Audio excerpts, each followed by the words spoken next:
Kevin Durant. We're going to talk about him because he spoke with The Athletic this week in an exclusive interview and some eye-popping quotes from KD, Rob. And one of the things he said is this: I don't care about legacy.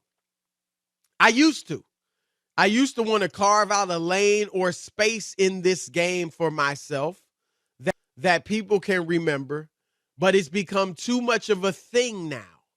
It just becomes too much of a focus on other people. What's he done? What's he done? Comparisons. Before, when we wasn't doing all this debate, we weren't doing all this debating, I cared about it. I'm about to be in the same breath as these top guys. It was big. Nowadays, I truly, truly don't care. I truly just want to go out there and produce, be the best that I could be, go home, hang with my family. That's it. Your thoughts, right? Sad. First of all, you don't need to say that. You don't need to say it. Like, a legacy will eventually come, and you put in your work or whatever. But to say that you don't care because it's not going the way you want it to go now or whatever, it doesn't mean that can't change. I could say to KD, go talk to John Elway when he was going through his NFL career, Chris, before his last 2 years when he won the two Super Bowls. Like that, am I right? Does anybody look at John Elway as a loser? Right. Nobody. That's how quickly things can change. So to go through it, you shouldn't be worried about it as you go through it. There's ups and downs. Things work out, like you bump your head. Things don't work out. Tom Brady went 10 years without winning, Chris.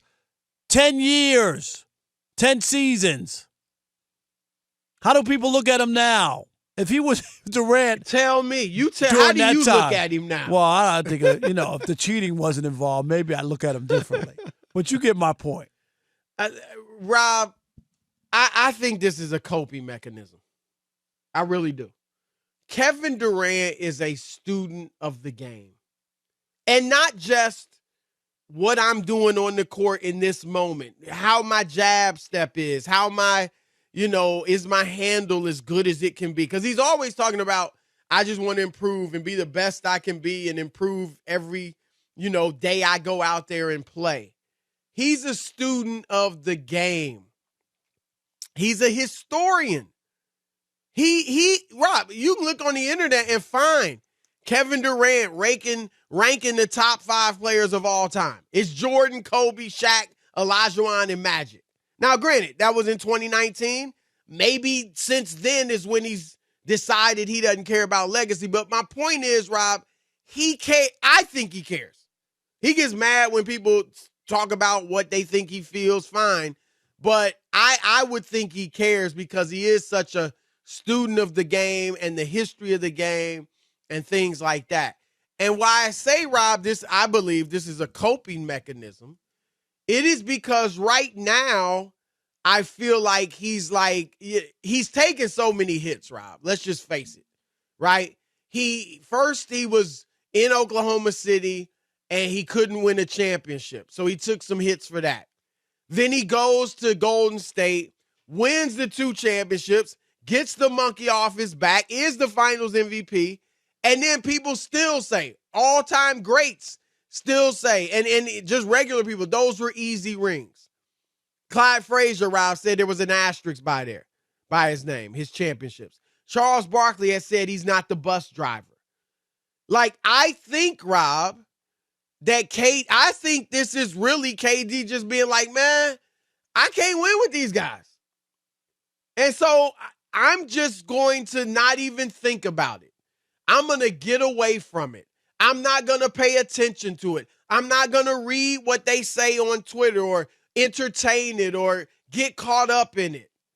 Or even just publicly say, man, I don't care. I don't care what they said. I don't care about legacy. But here's the thing, Rob, because I think that, like you said, that's sad. I mean, in a sport, he's not an accountant. He's not, even a writer. And obviously all industries have awards and stuff, but they're not like sports. Like sports, the reason you play is to win, right? I'm a horrible golfer, Rob. But you know what? I'll never go out there and just hit the ball all over the course. I want to keep score. It's going to be in the 110s and 120s and all, but I want to keep score.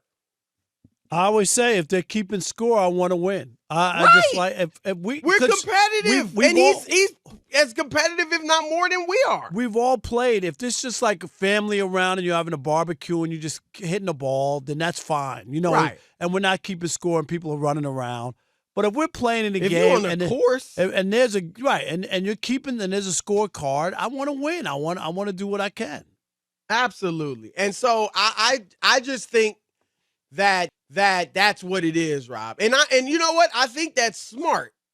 Because whatever you have to do to keep your peace of mind, we've seen, now Andre Drummond, the latest, talking about he's struggling with mental health issues and he's missing their next game. And, that's, I'm all for KD and anybody else, whatever they have to do to be able to have their peace of mind and not get so caught up in anxiety and what people are saying and having all these voices in your head and things like that. But I think if KD were to win the championship this year, Rob, obviously that would completely change his legacy.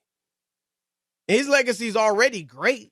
I mean, yeah, okay, people can say what they want about the quote-unquote easy rings, but he's still viewed as a top 15, 20 player ever. And he still got championships and finals MVPs. Right. It wasn't and he's wealthy beyond his wildest imagination. You know what I mean? But it wasn't like he just played. And if he just played, say he played on the Warriors, Chris, and Steph won all the MVPs, then maybe you can buy into people just saying, well, you just tagged along or whatever. He played great. He was voted the MVP in both those years. I would just live with that. You don't have to. Everyone's not going to be on board. I don't understand that. When did we become that world where we think everybody has to be on board? Everybody doesn't have to be on your team. Like you don't, Chris. Yeah, it's impossible. This is a generation in everything, right? I mean, people can't disagree. Like they want to cancel you if you say something they don't like. That's ridiculous. I've always been, and I say this just in politics. There was a time where you could vote for somebody. He wasn't your choice, Chris. They became president.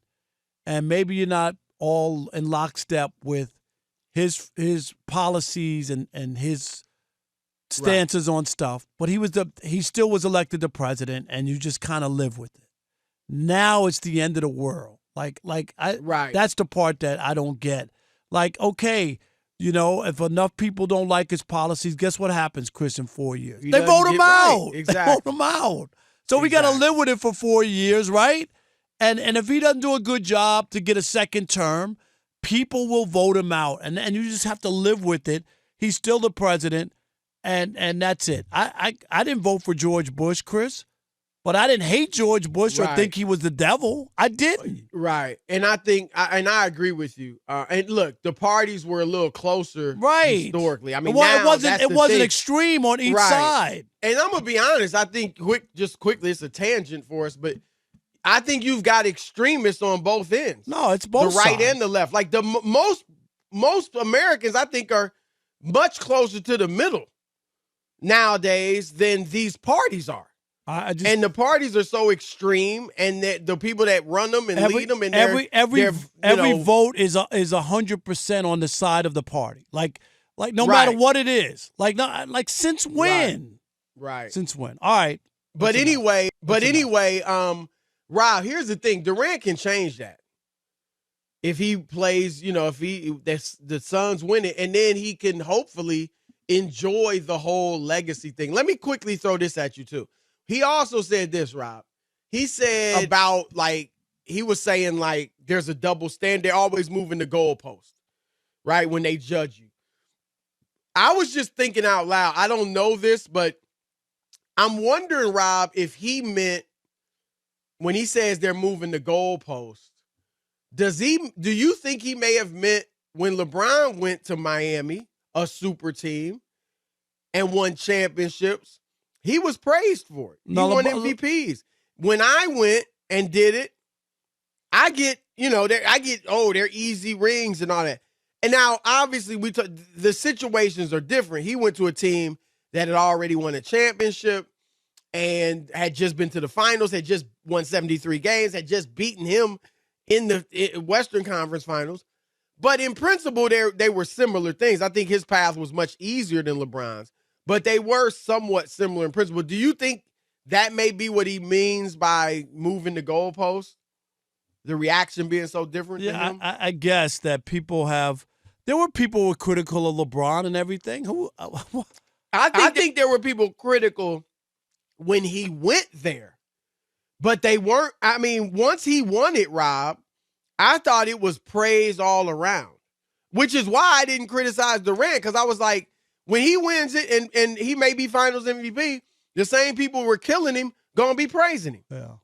And so LeBron made it probably the fact that they lost their first year made it feel like, oh, it was a tougher road.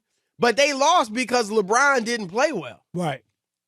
That's true. They were better than Dallas. I mean, all respect to Dirk and the old Jason Kidd, but come on. Miami was better than them. If LeBron's LeBron, they win that series. And so I just wonder if that's what he was thinking about.